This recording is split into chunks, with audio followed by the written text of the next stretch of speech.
research has shown the more we rely on tests and quizzes, the more likely it is that students are going to cheat.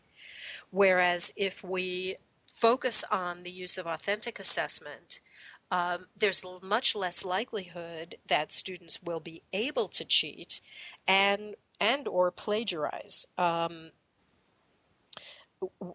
working with an authentic assessment right now where students are asked, it's a class on professional ethics, and students are asked to create a fictitious organization. This is an individual assignment now, to create a fictitious organization, describe some of the ethical issues that that organization might face, and then create a fictitious client and talk about an ethical situation that came up with that client and how the organization dealt with it.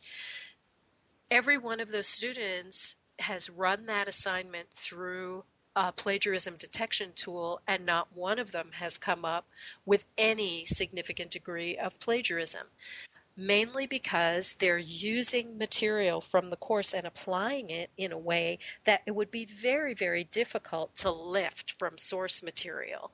So when we ask students to get involved with material that doesn't involve regurgitating stuff that they can lift off the web or lift out of resources, the incidence of plagiarism decreases as well.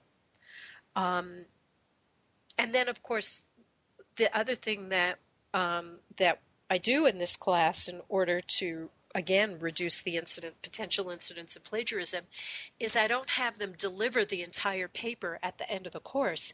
They're delivering it to me in pieces.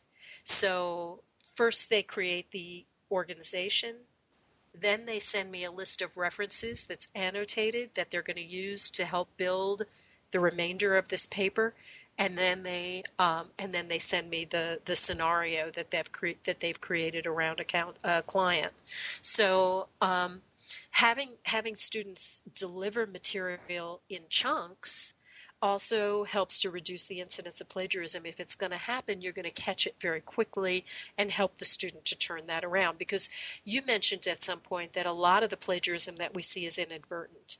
Students really don't know what plagiarism is, and so we need to help them understand what it is and help them turn that behavior around.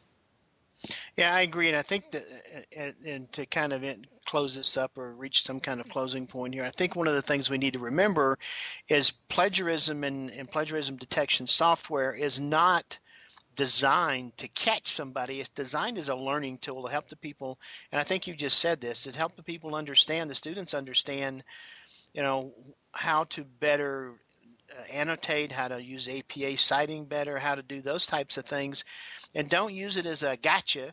Use it as a way for the students to learn and to understand that they can't do some of the things they've been doing. So I think it's important to remember that those things are created not as a gotcha tool. They were created as a way to resolve some of the issues we deal with in the online classroom.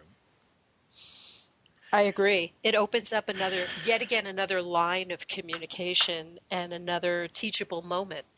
If a report comes back from the plagiarism detection software that shows a problem, that opens up a channel of communication between the instructor and student, where the instructor can say, you need to take a look at this, you need to do more paraphrasing, here's how you use APA format, etc. So I think that's an important point.